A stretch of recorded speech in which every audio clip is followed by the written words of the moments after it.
What is it? My ego's got bigger. Expanded, yeah. But, well, there's a big, the original book basically finished when I went up north, 99. So that's it was quite a few years to catch up on. The book was written 2008, the original one. So when I moved up north, 99, probably 23, 24 years. So there's a lot of stuff to catch up on. A lot of it. Excuse me, Arsenal fans. But I'm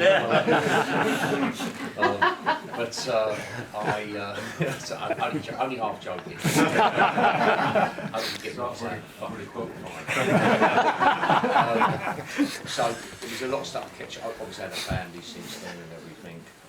So there's a lot of stuff to catch up on. But apart from that, because Keith died, Keith Levine, I re-examined that. Went back and had a look at him as well, talked about, what, because I did work with him again in 2012. So I had to go talking about that. I was quite moved when he died. I was surprised because the geezer really fucking annoyed me.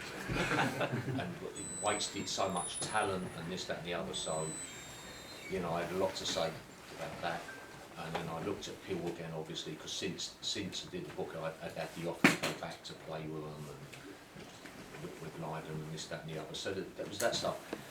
There was a few things though I expanded on. One was I talked about Brexit, because I talked about blue collar disaffection in the original book, and that was a theme in this book. Obviously Brexit, what I was talking about, brewed up, poltergeist activity, brewed up, and so that becomes something that was I thought worthy of talking about. Hopefully I haven't banged on about it too much, because you've got to be careful with politics, because it just, a week's a long time in politics, let alone, a few years.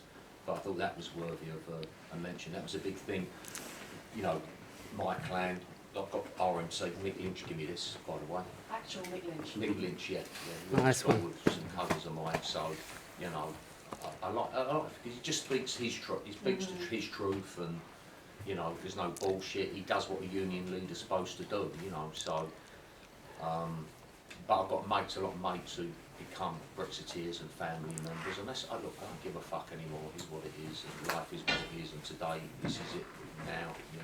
But that was worthy of discussion anyway. I feel like I would like to clarify in the book.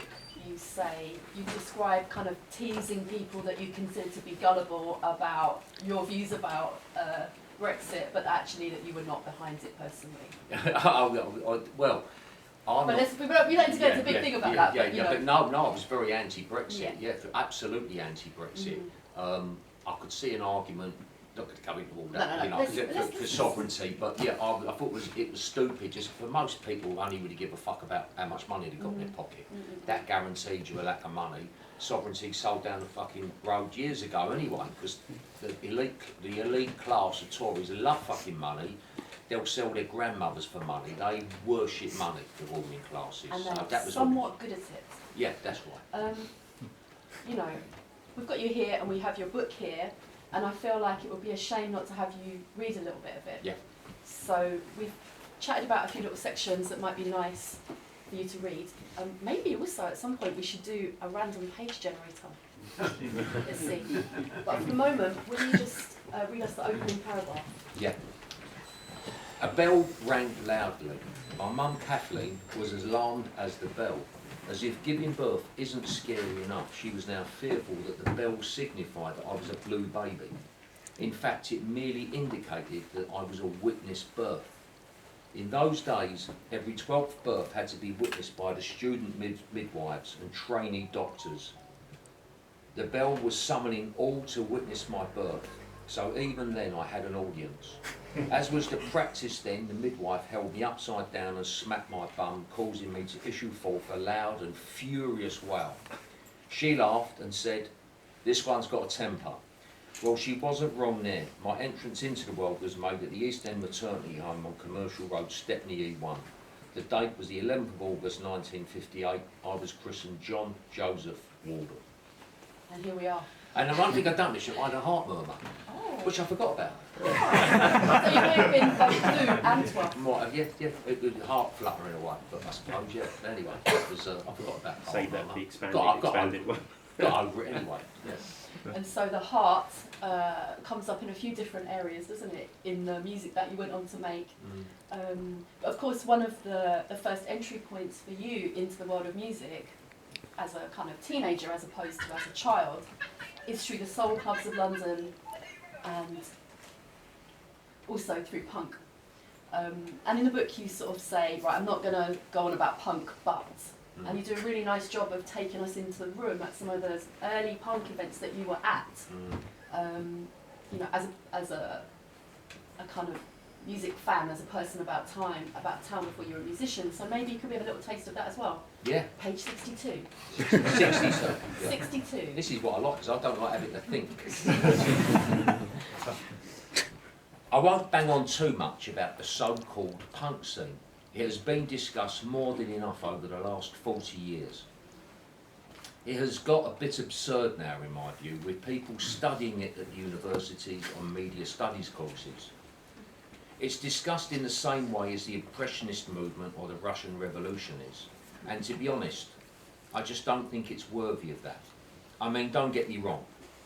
I think I'm far more interesting, don't you? Make no mistake, I owe punk a large debt. Without punk, Peel would not have happened, and I doubt very much if I would have gone on to play bass professionally. But in truth, I was absolutely bored with the whole punk thing by the summer of 1977. Furthermore, everyone I knew was.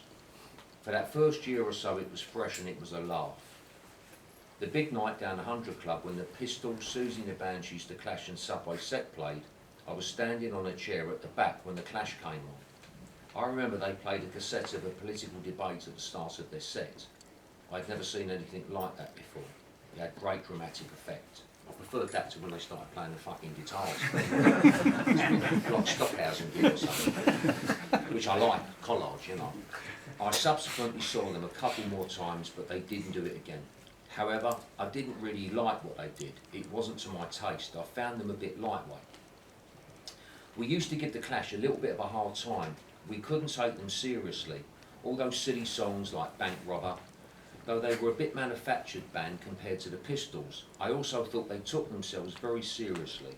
However, I ended up drinking on a couple of occasions with Joe Strummer and found him to be a good bloke. I stayed in a squat once, went out on a piss with him drinking Guinness, and he had a squat somewhere, Holborn Place, somewhere quite nice. And so in the morning I could hear, and it really got to me, this fucking, and it was maybe one of the Conran sons, that Terence Conran, or something to do with him, Potter's Will, you know. and I said, if you don't stop, I'm going to fucking stop. You know. Anyway, I told him to stop. and Joe thought that was funny. But I remember, and then I went back to sleep and then got up and carried on with the day. Anyway, right. In 2000, I saw Joe again. We were both on the same bill at the benefit gig for the Poetry Olympics in London. It was great to chat to him. He was still genuinely enthusiastic about music. To be fair, the individuals in that band seemed to mature better than many of their contemporaries. So yeah, the Clash are kind of, you know, they age well, you know. Plus I think they cracked on in America.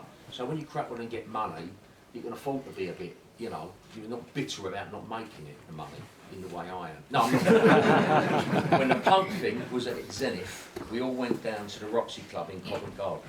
Don Letts was the DJ at Roxy, which was great because it meant we could groove to reggae when the bands weren't on, rather than put up with an unremitting diet of prototype punk music. The atmosphere in there, at least to start with, was electric. I remember me, Vince and Roddy mucking about one night, jumping up and punching the ceiling. It was pretty flimsy, false ceiling type structure, and the panel started falling out. Suddenly everyone in the room followed suit, jumping up and down, smashing the gaff up, and in a few minutes the ceiling was stripped bare. Party starter from the start. Yeah. Well, it was fun. There wasn't anything malicious in it. I think it might have been the night Buzzcocks played. I can't remember. But yeah, someone just jumped out. Oh, also everyone. Oh, the ceiling got full. So everyone smashed the ceiling in. Yeah. One of the things that struck me when I was reading the book is that often when like a genre kind of gets solidified, people think it's one thing, but it's always made up of loads and loads of different things. And the same is really true of your music, isn't it? Like from the beginning, you got the influence of soul and reggae and the thing that became punk. But then that's also true in all the other things that you've been doing for all these years. What would you say back to me about the things that are in your musical universe? Oh, well, you're quite right. People make the mistake of thinking, well, this calls that, or things are just like that anyway. But everything's codependent, you know, and everything depends on a multitude, an infinite amount of causes and effects. So even if you look at a seed, this is when I get like a hippie. Yeah. So you take a seed, what it takes for a seed to start to grow, you know, the right moisture, the right soil, the right heat, the whole nexus of stuff, you know, has to be a certain depth down in the earth, etc., etc. An animal could come and eat it, so it's against all odds in a way that a plant might grow. And so karma comes to fruition, you know, as a fruit might come from that eventually, from that seed. You know, your karma comes to fruition. So I think there's I know it was my mate was telling me about a test done with psychology students at university, where they had two teams and they had a video game they designed, but it was a bent game, it was rigged, so one team would always win. The team that would always win thought they'd won because they just had the skill, they were quicker and brighter than the group that lost, but it was weighted in their favour.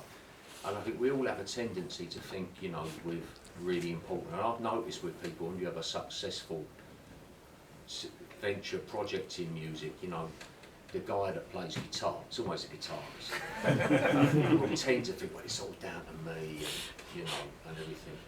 And I think you come to realise it's just it's a team, it's a whole team of people. It's life's a multitude of stuff, it's interconnected, it's quite beautiful, it's quite empty because everything's moving all the time, you know, whereas we tend to see things as there's me and then there's the world. I'm fixed and the world is pretty fixed, and the more you can actually understand it's not like that, the more you can flow with things. You know. And talking of flowing, there's like one other paragraph that I think might be nice to hear from you now at this point, which is about you describing when you first start learning bass. Yeah. And there's something to me really interesting in that about the way, which I think really comes out in the way that your sound is. So this is a page 78. The little paragraph under the italic bit.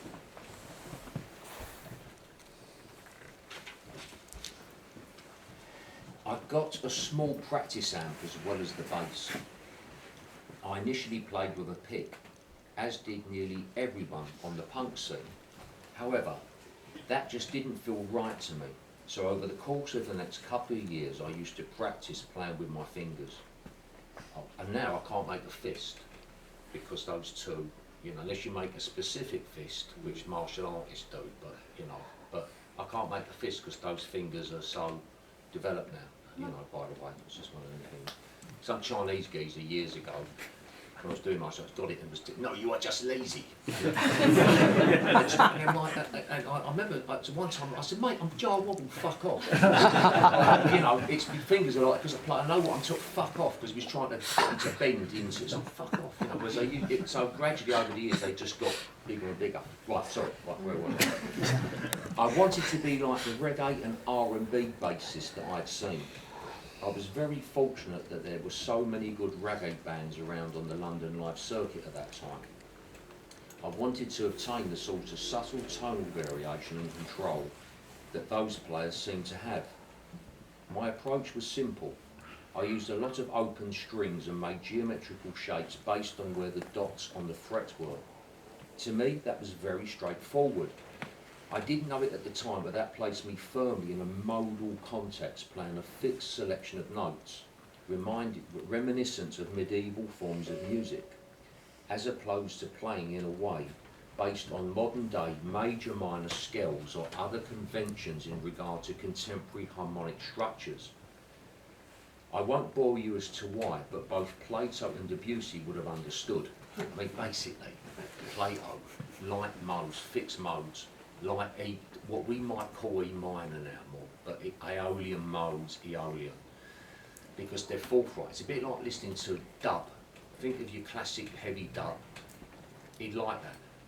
So it's very fixed, it's very modal, it's not sweet, it's not poppy, it's not aha, that Norwegian band. I don't know why That was the first gig I went to. Oh, was it? Yeah, I remember the thing. With my mum and my He come out of, it was a good video, he come out of a comic book and become real. Yeah. And, but anyway, he would have hated that Plato, because he felt that people singing pop modes, that when these troubadours come, he said, when they come to our city, come through the city walls, we'll be nice, we'll feed them, and then we'll fuck them off really quick, because they'll make the spirit of the young people weak, whereas you need to be like a warrior sort of bloke. He would have liked Pill. They would have welcomed Shaka. Yeah, he would have. That would have been good. Yeah, they would have liked all that, but he didn't. Not the pop so much, so he was quiet. And Debussy. Yeah, Debussy was just into, it's all sort of very modal, lots of fourths, and he was quoted as saying that he went to some concert, so he would have liked repetition, so he would have liked Peel. He didn't like lots of modulation, Debussy. It was that impressionistic, kind of lovely, you know, dynamic, you know, those particular kind of harmonics with the fourths, ancient, medieval, like Cathedral Under the Sea. He didn't like modulation, so he apparently went to some concert with his mate in Paris, and that was going on, and then they modulated. And he said, fuck it, let's go, they're starting to develop, which is basically they're starting to change chords. So, yeah, it was a very fixed, you know, sort of a bloke, really. That Bach is a fucking wanker. No, I mean, I do like all that, but I do like the medieval fixed sort of stuff, you know. And that means you can go and play world music, so you meet like all them, I've worked with players from Laos, modal Laos, and it's like all these people, what's your mode? Play your mode, and they'll play your mode, and sometimes the tuning will be, you know, it might be black notes, but it will be, you know, it'll be 5 notes normally. And it's like, so you can have a building block, you've got DNA you can build, whereas if you're talking to a clever, overly clever, technical jazz funk keyboard player from Ruislip, now you've got a problem, because they're fucking overplaying and they're just chucking saffron in with fucking chili, with fucking this and that, and it gets mathematical, and you just think, you know, can't breathe. Let's pare it down, sort of thing, you know. Anyway, admittedly, the fixed notes I played did at times coincide with scales, especially E minor and A minor. I can remember the shape of the very first bass line that I made. Within a matter of weeks, I flogged the amp for beer money. I wasn't worried because I would hold the bass against the headboard of the bed in order to get resonance. That was all was left by that point, was the headboard in the squat of Borough. Because I set fire to all the other stuff. There were a bloke called Brian the Ted and Vince Bracken, and yeah, it led to a lot of trouble. It wasn't my furniture, and it led to a big dispute actually. But anyway, because I let go of the amp by that time, so you know, it was about the resonance and the vibration. And so much is down to vibration in life, you know, waveform. So I had this crappy little bass with a ridiculously high action that I had to hold against a bit of furniture in order to get sound. Well, am I grateful for that or what? When I subsequently joined Peel, I got a fantastic new shiny black Fender P and an Ampeg stack. It was like going from an old Ford Anglia, my first car, as it happens, with a high, well-worn clutch and crunching gear change to a brand new Jag. Yeah. Thank you. I feel like that one deserves a round of applause.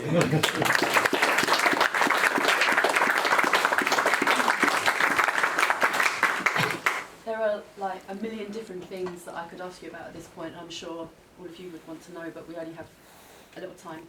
And given that we've had 2 different records slipping on the floor in a somewhat unilateral fashion, I want to ask you, you know, there's lots of things that appear all the way through the book, obviously the music, buses, various other things, but there's quite a lot of ghosts. Yeah. Do you feel like there was more ghosts in the past than there are now?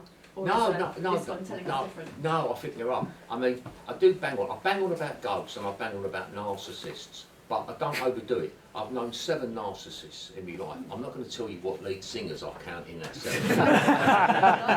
No, but you could guess, maybe, but I won't confirm it. But I've only known 7 narcissists personally that I know of. And with Poltergeist, I do, you know, I can't say my days are peppered with encounter with ghosts, but I hope not. my first memories are of we had the house in Smithy Street, and the Uncle Terry, my dad's brother, he was a Catholic priest, he'd come round blessing it and intoning Latin to purify the rooms. That had been a spiritualist house, and my sister would talk about an old man playing the piano there, you know, and I think the piano did play a few times on its own and that kind of stuff. I had a weird thing around there where I got really freaked out. They got Dr. Abrams, the Jewish doctor, around the corner, and he said if I didn't know better, I'd say this kid had the DTs. It was only like 2, but I was seeing snakes everywhere. I mean, not that that's poltergeist activity, but I was seeing snakes even on people's bodies everywhere I looked up. Actually, what I can't remember seeing, I don't remember seeing the heads with little flickering tongues. So I did, it was a weird vision. I mean, I had a high temperature. In later years, when I saw the later paintings of, who was the geezer who cut his ear off? Van Gogh. Dutch geezer. Vince. Van Gogh. Yeah, it reminded me a bit of all them swells. It was like that. So I think I was seeing everything swell and stop being solid, and it freaked me out, obviously, you know. So anyway, so there was ghostly stuff around there, around that house, and I can remember certain stuff. I got out of the cot and I shouldn't have done it. Somehow something had moved. It's all kind of weird stuff. But then there was the house in Edmonton, where Ronnie Britton, my mate, got hold of that house, and I was the first one. He was supposed to move into it with a girl we got engaged to. So he said, "Do you want to move in here?" Because we were always getting kicked out of our respective council flats with our mums and dads and this, that and the other. And he said to me, he said, "Well, come stay around my gaff, you can stay as long as you like." I said, "I thought you were moving in." I think her name was Anne, I can't remember the name. She was like a soul girl, nice girl. I knew he'd break her heart because he wasn't serious, Ron, you know. She was from over Edmonton way, and that's where the house was. She was Enfield, Redmond, like suburban, and he was sort of in the city. We wouldn't call it that then, but you know, we just called it an Aggie boy. He was out Homerton. And his dad used to go around check all the time. He used to read the meter, electric meter, his dad. I always thought it was a nice touch, that, really, apart from dogs at some people's houses, you know, because you don't see dogs walking the street now. Do you remember years ago you'd see dogs, it'd be white shit everywhere, dog shit in the street. And dogs walk, you didn't see someone taking the dog for a walk, they just let their dog out, the dogs used to trot about and then come back, you know. Guys, what was it? Maybe do you have any advice? Edmonton, sorry, Edmonton, right. So, he said, "Move in there." So I said to him, "What about?" He said, "Oh, what about us? We're getting married." He went, "No, I don't think so." And he said, "Well, that's why you got the house, you know, but whatever." So I moved in there, and for some reason I chose the room at the top of the stairs without a window, which is mad. So, and I felt an icy chill, you know, in there. And I could sense something there. I mean, I could sense something the other side of that door. You know where you got your hair sticking up on your neck? Stuff going on. There'd be a rank smell used to come up the top of them stairs. And then one day, I was sitting with a girl, and there was a frosted glass door that wasn't used anymore. And somebody come in, went past it, you could see the black figure, go upstairs, and I heard smashing and banging. And I weren't scared. I thought it was a geezer called Dave Crow that was a friend of John's, because John ended up needing somewhere to stay, so he stayed around there. And Dave Crow didn't stay there, but he'd come stay. He run in geezer wear a big black leather coat. So I thought, we don't even live here, he's got no right to storm in here. And what's he doing smashing the place up? What's going on? So I went up there quiet. I'm going to sort this out, I'm not having this is where I live, you know. So I went up to the room, and all the drawers were pulled out and everything, but the windows was locked, because even then you know you lock, you keep your lid because of burglaries. No one there. No one there. So it was just poltergeist activity. And yeah, and the other thing that happened very early on, I got back there with lighting, and I'm just putting the coat up, and the stairs are there, and the kitchen's in there, and I'm putting the coat up, and I could see him going up the stairs. You know, at the corner of your eye, he's up the stairs. I said, "Do you want a cup of tea?" So I'm making it. I'm like, fucking hell. And I said to him, I said, "You was going up the stairs. What are you talking about?" You know, and so he wasn't, but I was like, oh, fucking hell, to see something going up the stairs. And then there was a night, I was busy doing something else by that point, we had a party. The police had been called, flour had been thrown. We'd had a séance to try and contact the ghost, so everyone was covered in flour. The funny thing was, an inspector was with the old bill, which is unusual. They knew they'd come down and there was some. They wouldn't have been scared of us. There was loads of Burley constables. They didn't want to come in the house. It was like they sort of sent something as well. Anyway, I went off doing something else, and then people say they saw this thing leave and go. Very tall, you know, because you'd catch it outside of a long fucking white, very tall, just dark, you know. And fuck knows, I mean, that's classic with young people, isn't it? Troubled teenagers and all that you get that kind of activity. What was the flower about? I don't know, but everyone looked kind of ghostly. He was hungry. It was a bit apocalypse now, you know, like next best thing to put in woad on you, flour over everybody. So when the old bill come, everyone's in flour, eyes like saucers because everyone's on gear. Yeah. And I think we said, "You come in," and they're like, "No, we're not going to come in. If you don't keep the music down, you know, we're going to nick you, and you won't be warned again, and all that stuff, you know." Yeah. And the old ghosty went off with you. And I've got to say the other one. The other one was we played a gig in America. Where was it? Maybe Milwaukee, I think. I think it was Milwaukee. It's one of them towns. Anyway. I cut long story short, I go in the gaff. It's a big funny gaff with all it's Midwest, you know, all wooden dressing room downstairs. And I got down there, I was just transfixed. I've never known an energy like it in a room. I've been in loads of dressing rooms. I'm not like, you know, some people I work with, I work with some real tossers who want to kind of, you know, do a kind of fake ritual of, you know, a bit like Toast of London. You remember Toast when they're doing a dark, you know, this kind of, you know, getting into some mock tribal thing. And you think, oh, fuck off. It's a bit hippie-ish and making an offering to the local, what they think's the local deity, because they're into some, it's a half-arsed druid thing. I'm not in druids or anything like this, it's just a bit half-arsed and a bit hippy-dippy. So, but I feel a real energy in the room, and the bird come down, who was working there, and she said to me, "You can feel it, can't you?" And I'm like, "Yeah." "What is it?" She said, "I don't know." She said, "The cook won't come down here, so we serve the food here, but the cook won't come down. Loads of the people won't come down here." And I could feel everything centred around this fireplace. It was a weirdest energy in there. And all I can say, it had been a Croatian nightclub or you know, community centre after the war. I don't know if that's of any relevance, as I said in the book, but that sort of stuff. Apart from that, you had the odd creepy hotel, this, that, and the other. But you know, I'm not a bloke who sees ghosts everywhere by any means. But those are the occasions I felt something was happening. Sorry, I banged on about it. Korea. Yeah. Lover's night, yeah, sorry. So we're here in West London. What is your relationship to here, or even to here? Well, I'm at the East End, but the East End was a cultural wasteland.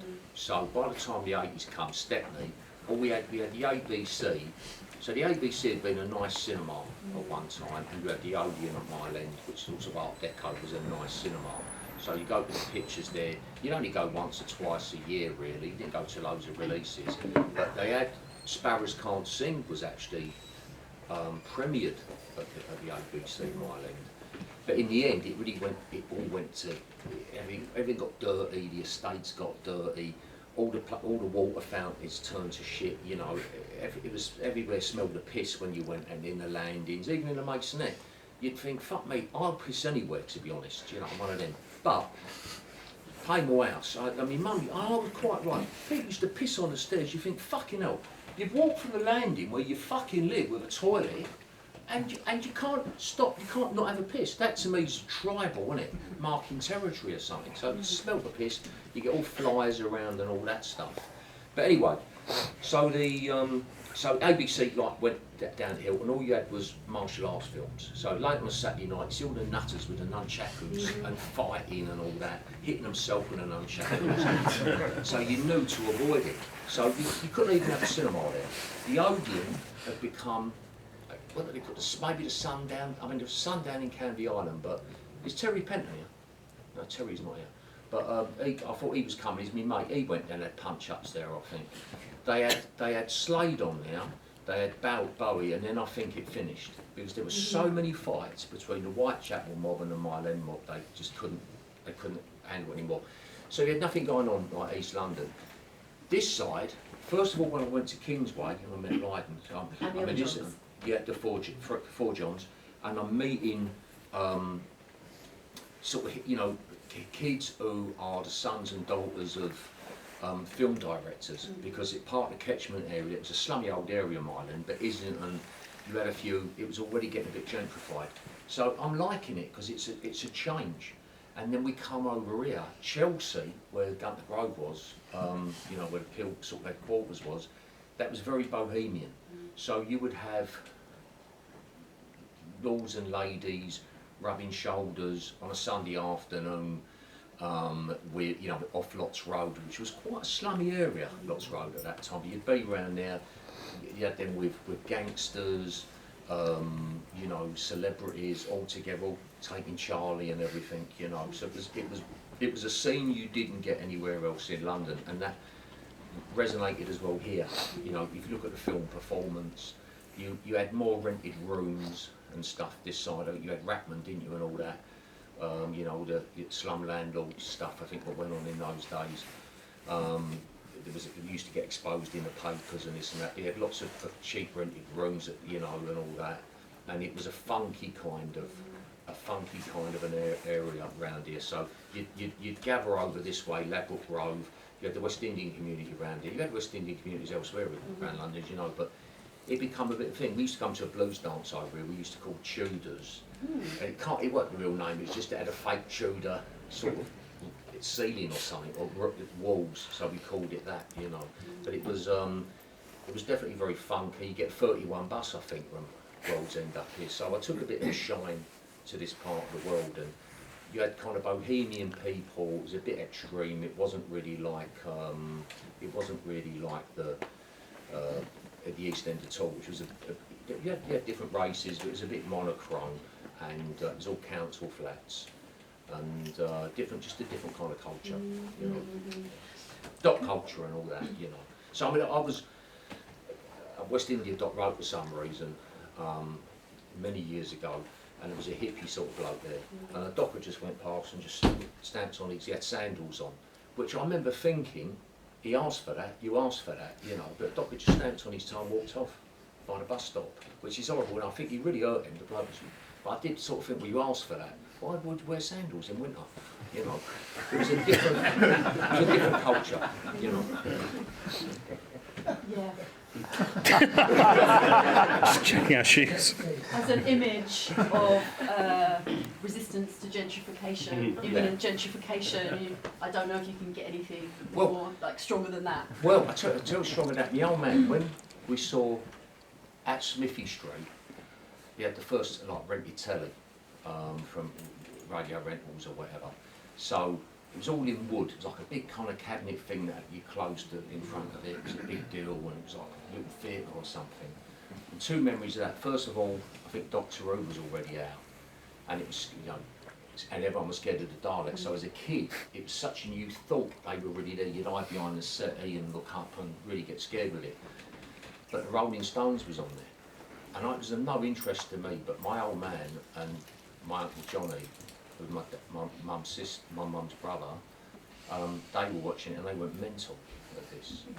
And I remember what I said, and Johnny said, I'd just shoot them in the back of the head, one bullet sort of thing.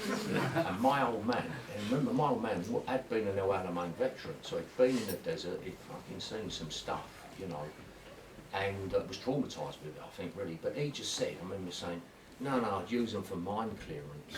And so whenever I see the Rolling Stones, I think of Mick Jagger and Kate Richards with a bayonet through the barbed wire, cutting the barbed wire and then with a bayonet getting German mines. So every time I see them, I think of them. So I can't get past them. I see you doing that. Also, a strong image. Yeah. So in a chat like this, where you've only got half an hour before you lot will get some books signed, obviously there's like a million and one things that we haven't talked about and can't talk about, but I wanted to just stay with London, but now very briefly, because I'm really interested, well, I think it's interesting anyway, you all too, no doubt, in the Tuned In project that you were involved with. Would you tell us a little bit about that? Yeah, but well, right, so I sit there and say, I've been a selfish fucker. No matter what you say, well, I think most of us are, to a great extent, I've been a selfish fucker. I've tried to get involved with a few social kind of minded projects over the years. I was involved with, just very briefly, with a project for ex-gang kids in South London, which went really well. We got really good. Now, any group of these kids talk about the young people, they were really good years ago. I was ambassador at a school in East London for a while and dealt with, you know, got some of the rough kids involved with stuff. And because I know that getting playing taiko drums. Right. Oh man, they just you know, Slamming. they just love it. You can't work with them. I said no, too late now. I promised them I can't break my word, and they loved it. Anyway, I saw a lot of my older mates going to seed, drinking too much, getting a bit, you know, getting into conspiracy theories and everything, you know. Although the world is run from another planet, the other side, but no, they were getting a bit lost. And a few of these were people that were ex-players. A lot of this was people I know up north. So I thought, well, let's try and do a project based on loneliness, because I think loneliness is a thing most people feel at some point. And that's easier to go for the root of it rather than, you know, so there's so many organisations that deal with addiction and I thought just let's deal with loneliness, because even unhappiness is too general, but loneliness is quite exact. So let's do something based on loneliness. And so I had the idea, let's make it about music, get people used to playing bands coming to play, beginners classes maybe, and just because I'm in music, do something around music. Started up north, it was kind of difficult to get it going up there for one reason or another. I phoned my mate Anthony, who works at Merton, and was whinging. I weren't pitching it to him, I really wasn't. He was running the libraries. I was ambassador at that point to London Libraries. I've got to tell you this as well. Sorry to say do it again. I will come back to it. But that was my first part-time job. My sister got me a job there at Bancroft Road Library. She was really like, "Don't you show me up?" But I did. You know, because I'm not really employable, to be honest. Not really. I like the underground because you just turn up, press buttons, look at green lights and all that kind of stuff. That was all right. I can't do anything responsible because my mind goes elsewhere, to be honest. This is what it's like. So at those times you called the customers, you called them users, I think. They were users of the library. Everything was very quiet. Like when you go to get reflexology now, you just sit like this, drink loads of water. So you're supposed to just continuously fucking hydrate nowadays. Like all these wankers crumpling the fucking plastic bottles up in the gym, you know, in the sauna. Slurping it like you're going to die if you don't get warm. Fucking hell. Anyway, so I'm in the library, I couldn't help but talk a bit loud to them, and got warm talking to them, and then I read the Upanishads quite young, you know. That sort of around that time, I got into the yoga, and I started getting a yoga book and putting the foot up behind the thing and all this. And Mr. Vincent, the boss, come and just looked at me. My office, so I had to go to his office. That was seen as terrible.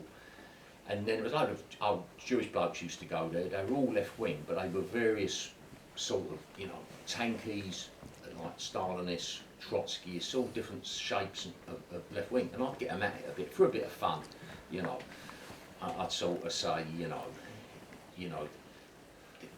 just say, something. You'd say something. I would just say something, and it would get them going, and it would all kind of. So anyway, a big row happened with them, a big debate, and because remember in that area, Smithy Street, just round the corner, Lenin, Trotsky, and Stalin planned the Russian Revolution. Stalin was already slippery and ended up putting a rich girl and staying up the West End. But he left them in the doss houses, those two. And I think one of them ended up a bloody ice picking his nut, didn't he? So you got really with your mates. Anyway, 3 strikes, I was out. And so I addressed the libraries conference, London Libraries, and told them this. And they all said, if you did that now, if you start to engage with the customers, do yoga, we'll promote you. So I won. You know. The long arc of history. So where was I? Where were we? Tuned in, right. Tell us about it. So that was Anthony. So I told him, he said, well, that's a great idea, that's what we're looking for, we do it here. So we started getting tuned in. So we do that every other Monday.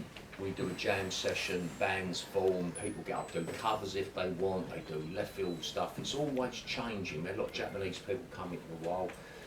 And we built a studio, you know, and it was right in lockdown when it happened, so it was a drag. We couldn't get in the actual studio till that was finished. But we do, so every Monday jam sessions, every Tuesday we do, we make records. So I was in there, like, we had a great Monday, was really good this Monday. At the end of it, we had a load of people there, it's 10 o'clock and everyone's a bit pissed off when it finishes because we've got, you know, you can't make a noise too much after 10. We've got a proper studio. I do it with John Klein's involved, Susie and the Banshees, and so we made a record with this geezer Nick the Greek, who come over last night, he plays the balalaika sort of instrument, fantastic, you know. So yeah, that's been going, and we hopefully we'll expand it. We take it out to a couple of parks over South London. South London's a funny place, but I quite like it. It's a place where there isn't much to shoot because of the geography, the soil and all that.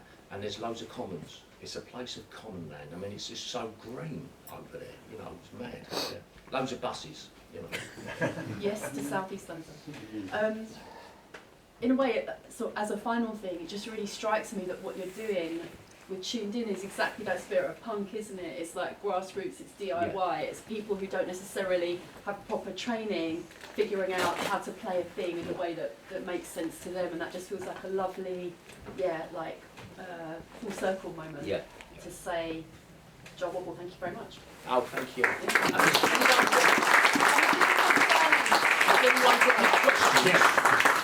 So, metal boxing stuff. Yeah.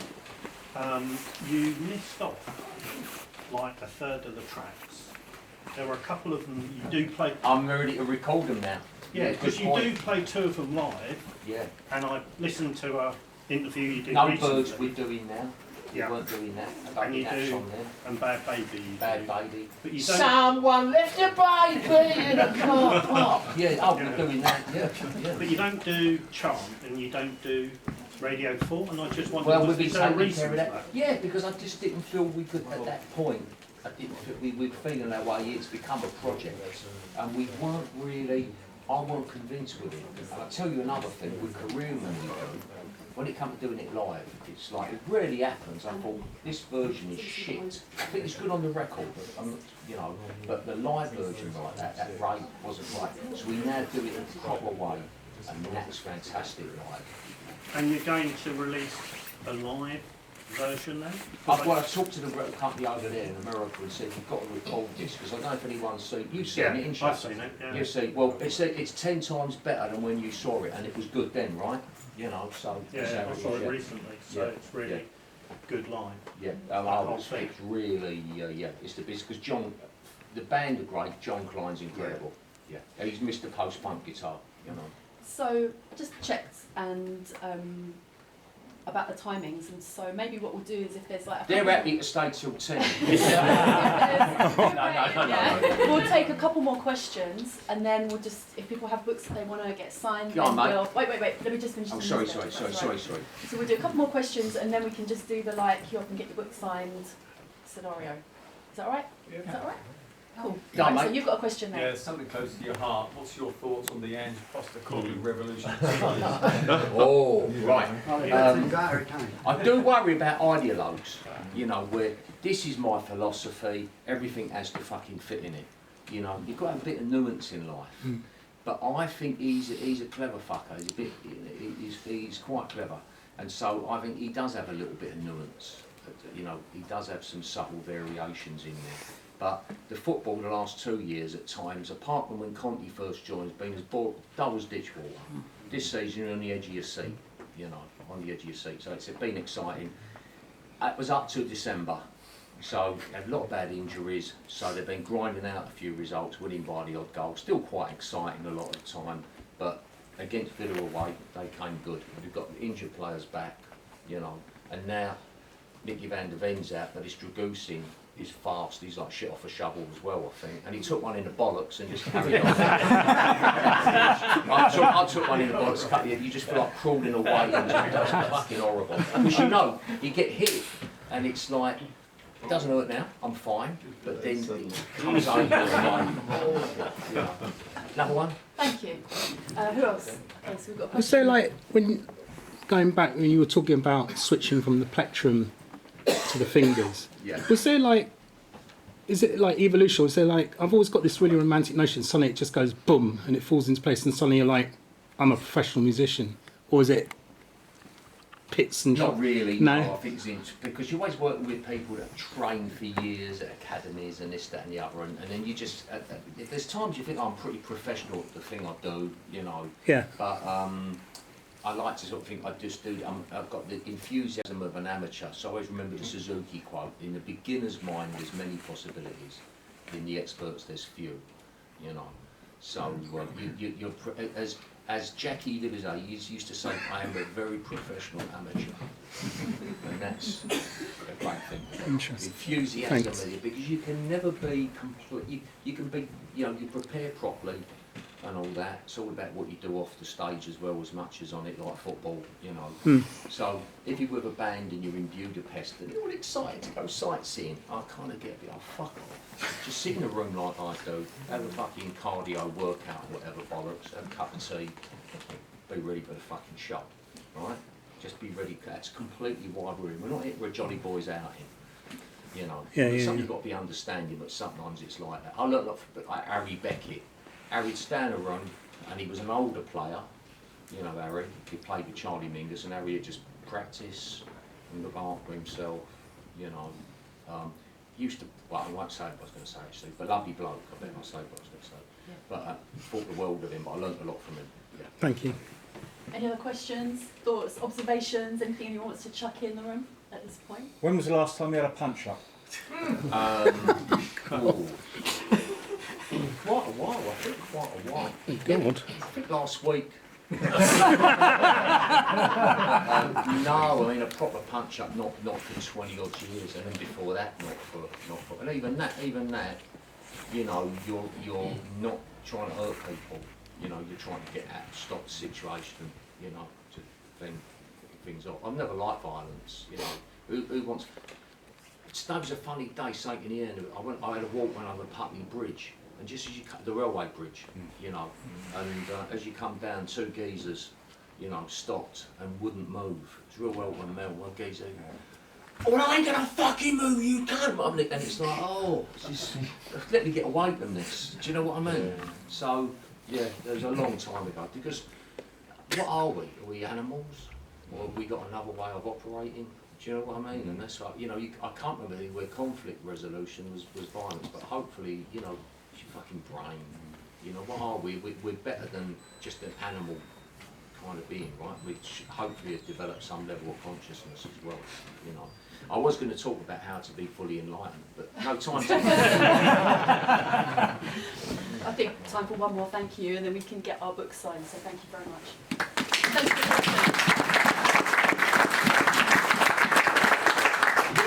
If no one buys a book, I'll look a right mug.